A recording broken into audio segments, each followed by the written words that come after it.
fires that motivate us to unite theory and practice, ever honoring and ever wielding unequivocal knowledge and analysis of the work of W.E.B. Du Bois.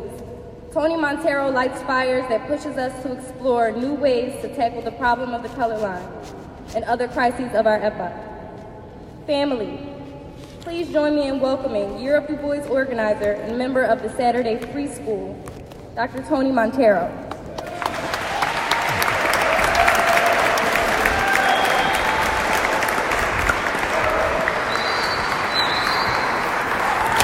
Thank you.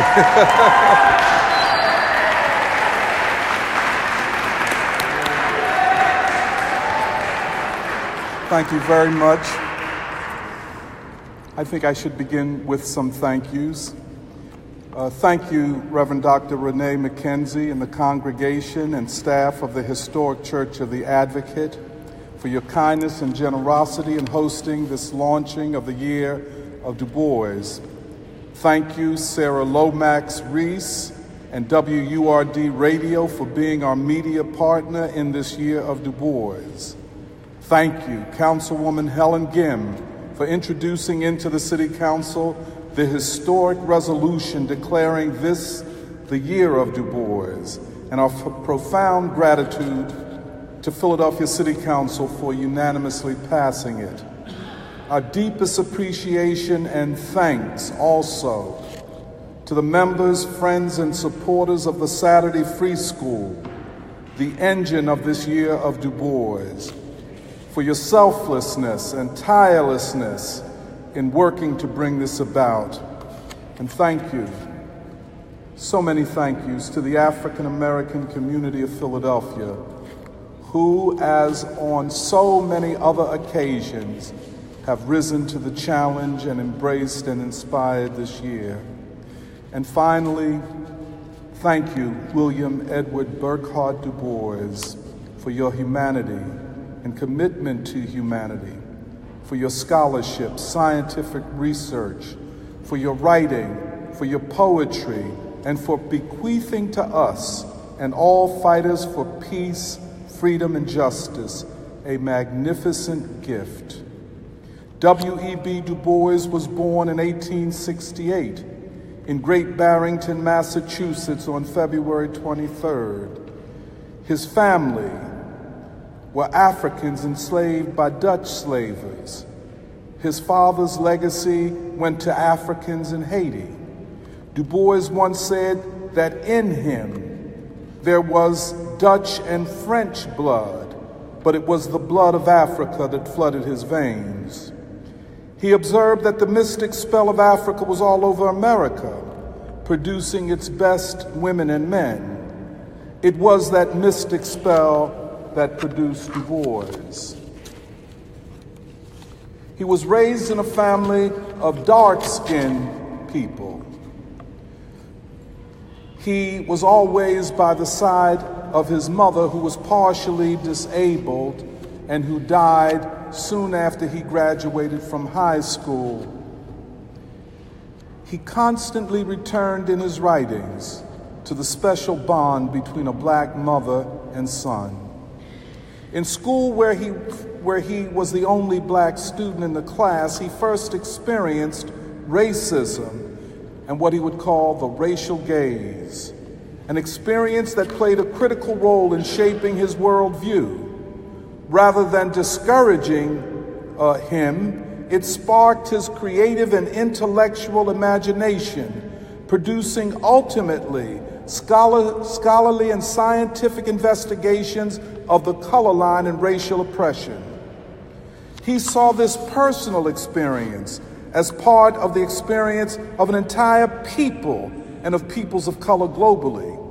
He investigated the psychological dimensions of this oppression, discovering what he called a double consciousness, where African Americans saw the world in twos, through the lenses of Africa and America.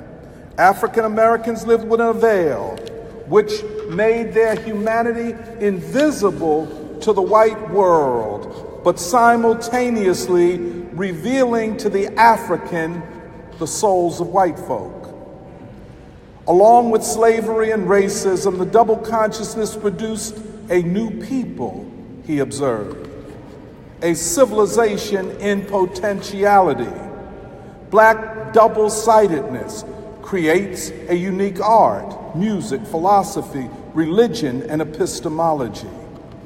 African American civilization is grounded in a vision of humanity which understands at once themselves and their life worlds, but worlds far removed from theirs, the world beyond the veil. A civilization with a great capacity for human empathy and love in spite of the brutal conditions of their history. Du Bois begins real sociology in this country, if not the world. His work, The Philadelphia Negro, changes and continues to impact the intellectual landscape and creates methods for the study of societies generally, but particularly the racially gendered and class-oppressed in modern society. In a large sense, he saw scholarship and scientific investigation as means to discover truth, but he saw truth as a means to serve humanity. In serving humanity, he reasoned, truth serves the emancipation of humanity. Our honoring of William Edward Burghardt Du Bois and celebrating the 150th anniversary of his birth and declaring 2018 the year of Du Bois is a special moment for our city, nation, and the world. It carries transcendent and even spiritual meaning. In honoring Du Bois, we in this city say to the world that we stand upon and embrace the values that he stood for and sacrificed to bring into life. The citizens of this city will take pride in what we are doing. The nation will acknowledge that here shines a bright beacon that shines through the darkness of crisis and uncertainty. But more than anything, the world will take notice and say, in essence, in Philadelphia, there are people imbued with moral courage. What the world might ask, what inspires your courage to lift up a man who, because he fought for peace and against nuclear weapons, and because he joined the struggles for African independence to the struggles for civil rights and black liberation in the U.S., because he fought for the right to dissent and to think and write even when it went against the ideas of the powerful. For these reasons, he was attacked by his own government, arrested, charged with being an agent of a foreign government, his name smeared, his books removed from libraries, his ideas not taught in schools or universities, and his name for more than 40 years only mentioned in whispers. To their question, we will answer, it is the truth that inspires us. And Du Bois was a truth seeker and a truth teller.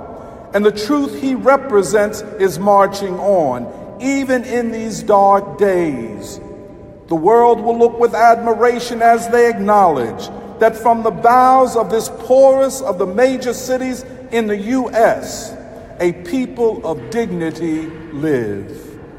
Our poor and working people will inspire hope in the poor throughout our nation and the world.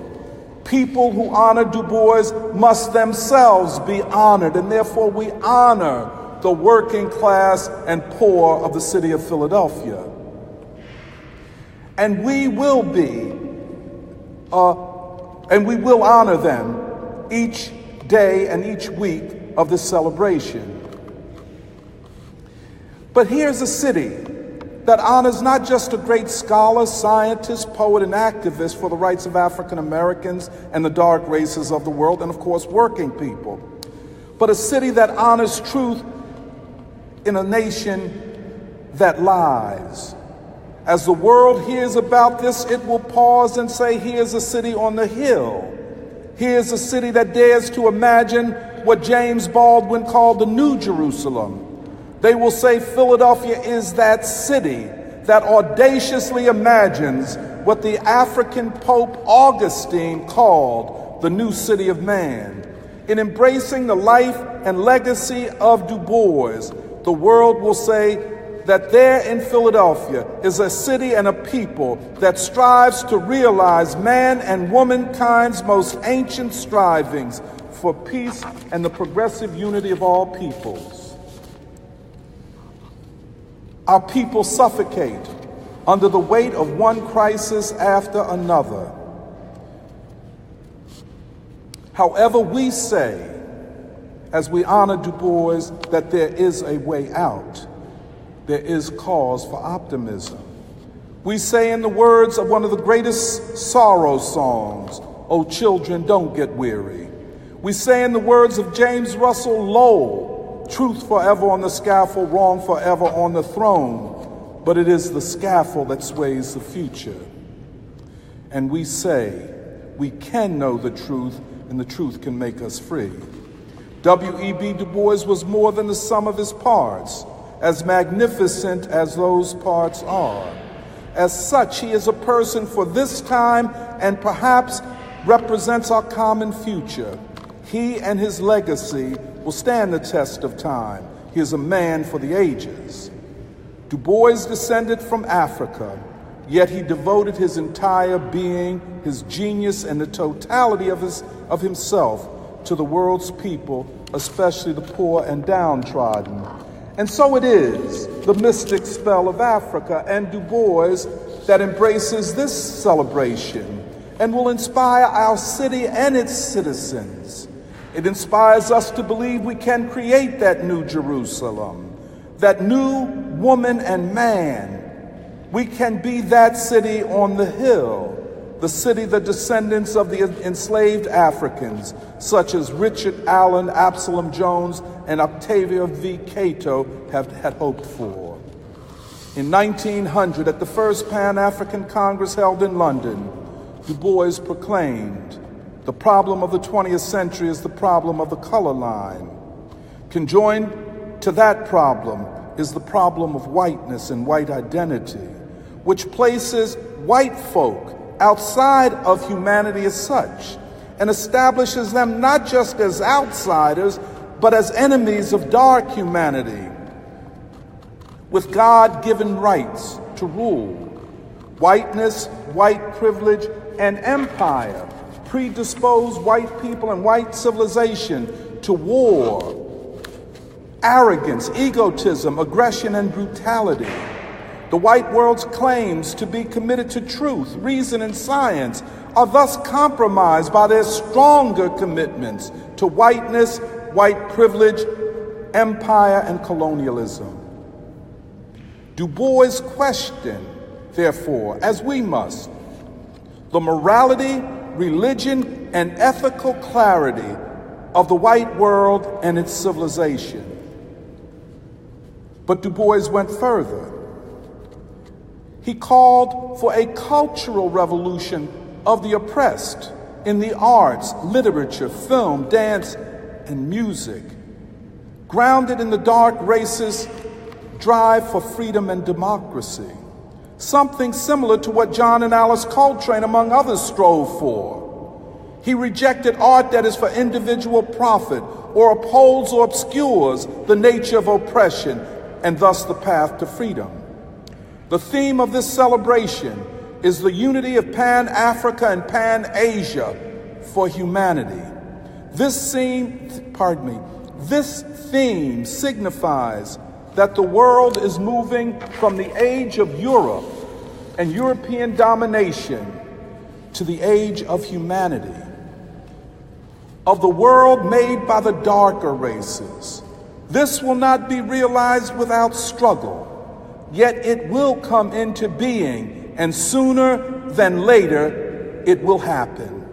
This will be a renaissance for humanity. This will be the beginning of a new human epoch. We are confident because we believe in people. Our confidence is inspired by the words of the great anti-slavery activist, Henry Highland Garnett, who said, "Let your motto be, resist, resist, resist." We draw hope from the abolitionist preacher Theodore Parker, who said, "The arc of the moral universe is long, but it bends to freedom and justice." We find moral anchorage in the Old Testament prophets who declared, "Know the truth, and the truth will make you free." We are driven by a sense of urgency, and we must act out of this sense of urgency. And thus the words of the Turkish poet Khalil Gibran contextualize our urgency. He said, "The moving finger writes, and having written moves on. Time waits for no one." It is the slogan of the African freedom fighters who back in the 1960s insisted in Portuguese, "A luta continua, a vitória certa." The struggle continues, victory is certain. William Edward Burghardt Du Bois, your day is marching on. Happy 150th birthday, W.E.B. Du Bois. Thank you very much.